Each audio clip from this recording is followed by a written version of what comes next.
The rain lashed against the windshield, a relentless drumming that matched the somber mood of the night.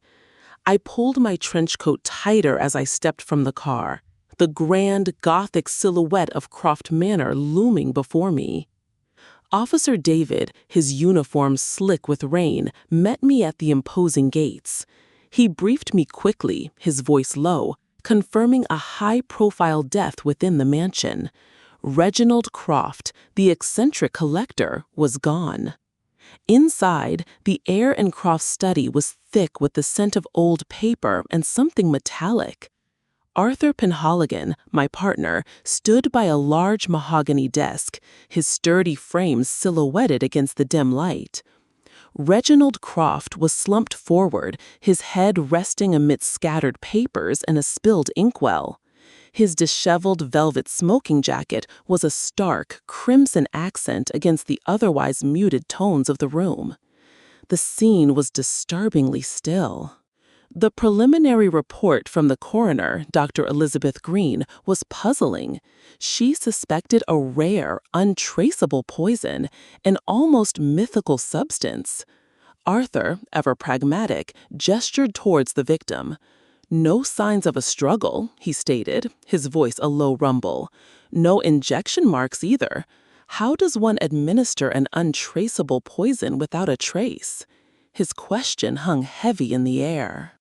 I began my methodical scan of the room, my gaze sweeping across the cluttered shelves and antique instruments. My eyes paused on a section of a bookshelf near the desk. A distinct, conspicuous empty space existed there, as if a large volume had recently been removed. Then, a faint glint beneath the heavy mahogany desk caught my attention. It was almost hidden by the shadows. I knelt, carefully retrieving the object. It was a small, heart-shaped sterling silver locket, its delicate filigree work tarnished with age. It felt cold in my gloved hand. "This doesn't belong to him," I stated, holding it up for Arthur to see. Reginald Croft was not known for wearing such sentimental pieces. This locket, a tangible anomaly, was our first real clue. We moved to the drawing room to interview Beatrice Croft, Reginald's daughter.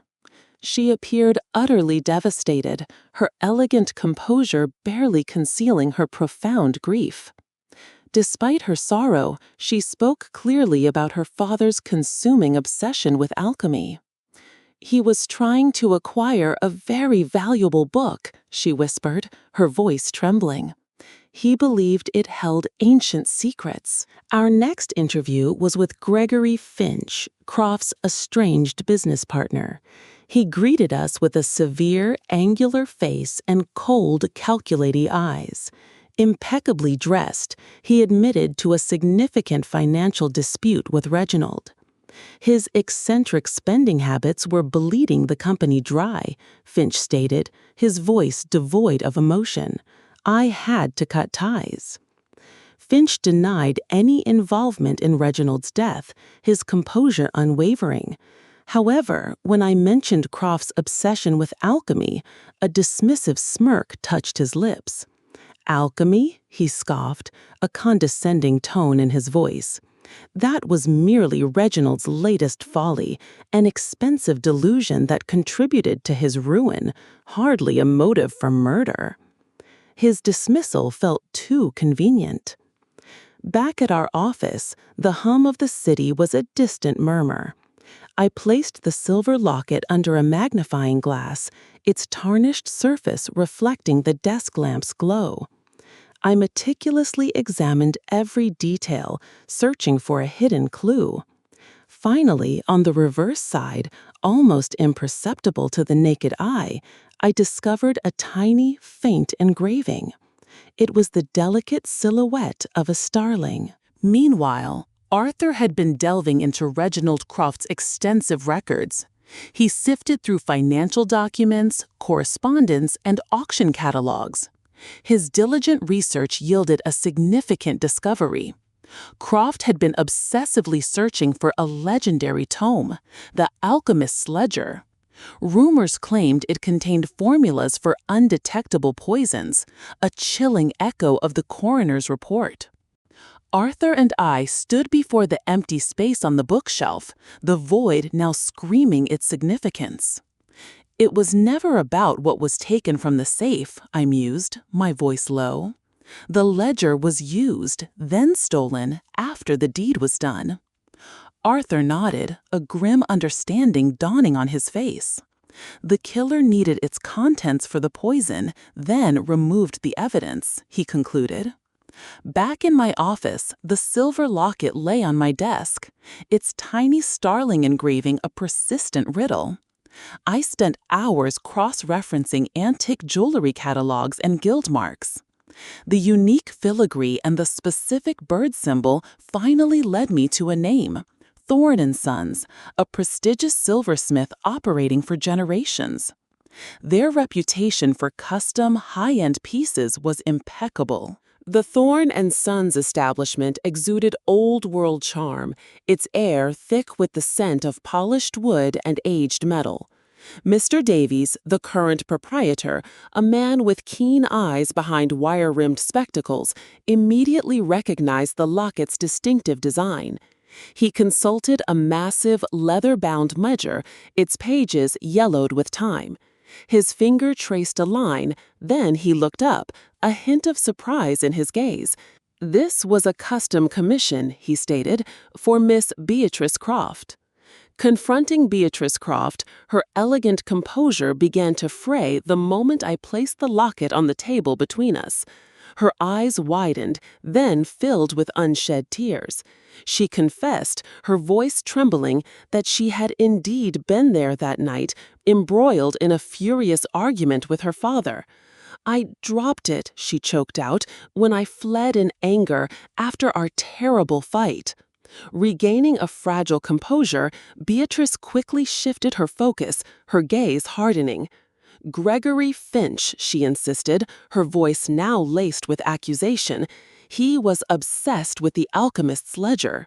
She claimed Finch believed it held the true secrets to immense wealth, not mere alchemy. "He must have killed my father for it," she concluded, her eyes burning with conviction, or perhaps desperation. Despite Beatrice's impassioned accusation, a persistent unease gnawed at me. Her story felt too convenient, too neatly packaged. I dismissed Arthur's suggestion of following up on Finch immediately. Driven by an inexplicable intuition, I returned alone to Croft's study, convinced we had overlooked something fundamental. The room still held secrets. I felt it. I deliberately ignored the empty space on the shelf, forcing my attention elsewhere. My eyes drifted to the large mahogany desk, covered in Reginald Croft's current research. Among the scattered notes and beakers, an ancient leather-bound tome lay open. As I leaned closer, a faint, almost imperceptible discoloration caught my eye on its yellowed parchment pages. It was a subtle, greenish tint, barely visible. Then, like a sudden flash of lightning, the pieces slammed together. The poison wasn't ingested, it was absorbed through the skin. Croft, a meticulous scholar, habitually licked his finger to turn the delicate, aged pages of his treasured books. He had poisoned himself, unknowingly, with every turn of a page. The realization was horrifying in its simple, insidious brilliance. Arthur and I confronted Beatrice again, this time armed with irrefutable truth. I explained how someone had treated the pages of her father's favorite book with a slow-acting dermal poison. Her composure shattered completely. Beatrice confessed, admitting she did it to stop her father from squandering their last family fortune on his alchemical follies.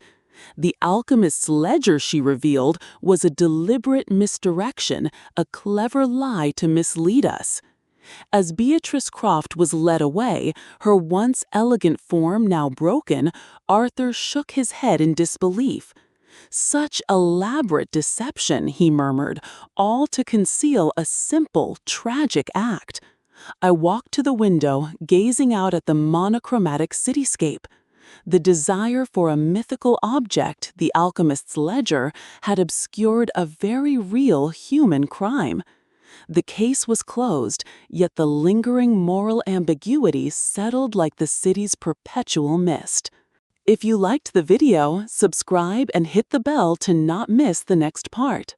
Si te gustó el video, suscríbete y activa la campanita para no perderte la próxima parte.